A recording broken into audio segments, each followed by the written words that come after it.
Hey everyone, today I'm going to be going over all the signs and stages of a twin flame journey to help you know if you're on a twin flame journey.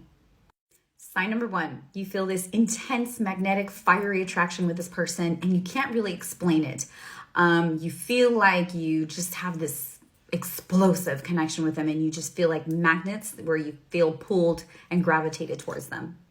Sign number 2, you don't get to talk to them for too long before that first separation phase. It will be on average between 6 to 8 weeks. It can go up to 3 months, but it varies from person to person.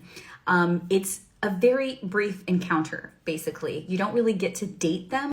And also, with most cases, you don't even get to be intimate with them. That's not for everybody, but in most of my clients and many cases, you don't get to be intimate with them before the first separation phase. Sign number 3, dark night of the soul. This usually happens at the time you're about to lose contact with that person or right after you've lost contact with this person. And dark night of the soul is a spiritual depression, which consists of lots of anxiety, panic attacks, uncontrollable crying. You can't sleep, you can't eat, which then you end up losing a lot of weight. And you will most likely have suicidal thoughts because you have no idea why you're feeling this way. It makes you feel like you're going crazy and that you need mental help. Sign number 4, your dark night of the soul leads you to your spiritual awakening, meaning you want to get help. You usually seek help from a therapist first, because that's what you know of, more a counselor, a psychiatrist or such. And then you go to a spiritual healer because you realize that you need help in the spiritual forum. And then after you get that guidance, you then become spiritually enlightened. Sign number 5, you realize that you have obsessive thoughts about this person and they won't stop, even though you don't want to think about this person, because it doesn't really make sense to you since you don't know much about them. And it's something that doesn't ever happen to you. Like normally when you've had obsessive thoughts about somebody in the past, it's because you actually had a relationship with them or you had something with them. But when this case, a twin flame, you typically don't have a foundation, a relationship with them in the beginning. So it doesn't make sense to obsess over them. Number 6, and this is in no particular order, all your insecurities and traumas will come to surface because of this person. Not intentionally from them. They didn't do anything to trigger you. It's just you are getting triggered because you have to become the best version of yourself. Sign number 7, shortly after Dark Night of the Soul or while you're in Dark Night of the Soul, that's when you hear about twin flames and then it clicks for you that you are on a twin flame journey. It's not while you're looking for any information, it just happens to show up. Sign number 8, which kind of goes hand in hand with the obsessive thoughts, but you realize you can't move on from this person and you feel like you're going crazy. So you try doing the cord cutting, nothing works. No one understands why, because every other person that you've moved on from took maybe like a month or less. And with this person, you just can't move on no matter how hard you try. And it's because they're there for a reason. And no matter how much time passes by, they're still on your mind and in your heart.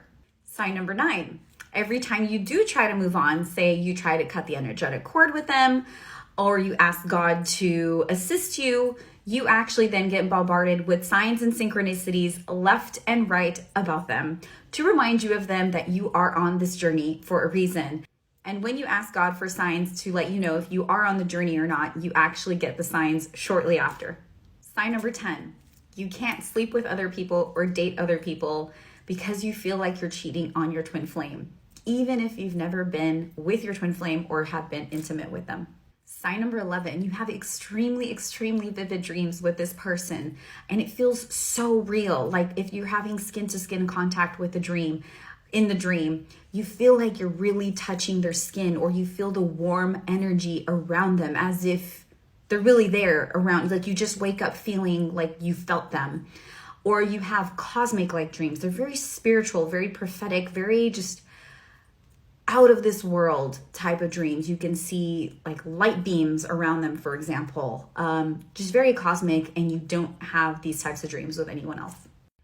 Sign number 12, you realize you mirror each other in so many ways. You may have had similar life paths. You may have many interests, very similar interests, or you have very similar personalities, or let's say you have an addiction in something, they also have an addiction in something. It doesn't have to be the exact same addiction, but it's very similar. Or if you feel like they're running, like their shadows will be very similar to your shadows. So if they're running from you, it's because you're actually running from yourself. Things like that. Sign number 13, you may see their eyes or their facial features when you're looking in the mirror at yourself. This hasn't happened to too many of my clients, but it is a very strange phenomenon. So basically you're looking in the mirror and let's say you don't even look like them. You will suddenly feel like you're seeing their eyes looking at you when you're looking in the mirror, or your facial features, your forehead or your face shape or something like that. I have noticed with some of my clients, a lot of my clients actually, they do look a lot like their twin flame. Not all, but a lot of them do. Sign number 14, you love them unconditionally. You actually learn what unconditional love is through your twin flame. You can never really be mad at them for too long. You hold no resentment and you can't really explain why, but you just feel this like feeling of bliss and pure joy and love for them, kind of like you want to nurture them. Sign number 15, you have telepathic experiences with them. So what can happen is you may be able to smell them. You'll smell their cologne out of nowhere or perfume. You'll get clear visuals of them. You will hear them in your head. You're just in your thoughts, just them saying random things at you. And you can also feel them energetically. So you may be able to feel anger or sadness or nervousness when you were just fine minutes prior. Sign number 16, you have this huge urge to work on yourself. You want to become the best version of yourself for yourself, but also for your twin flame, because you feel like they deserve the best. You just see so much light in them that you don't want to be anything less than what they deserve. Sign number 17, if you do have sex with your twin flame, everybody says it's literally the best sex you will ever have, guaranteed. It is very cosmic. You feel like you are pretty much out of this world and you're just extremely connected with them in the bedroom. Even if you're having self-pleasure thinking of them, it is very cosmic and like you're having an outer body experience. Sign number 18, you doubt that you're even on the journey, even though you get signs left and right about it, because you're just tired of it and you want to move on. Last one of all, you finally come to peace with the journey and you surrender and trust in divine timing. And you have divine inner union with yourself. If you're struggling with this one, feel free to book a session with me as I can help you find that peace within yourself.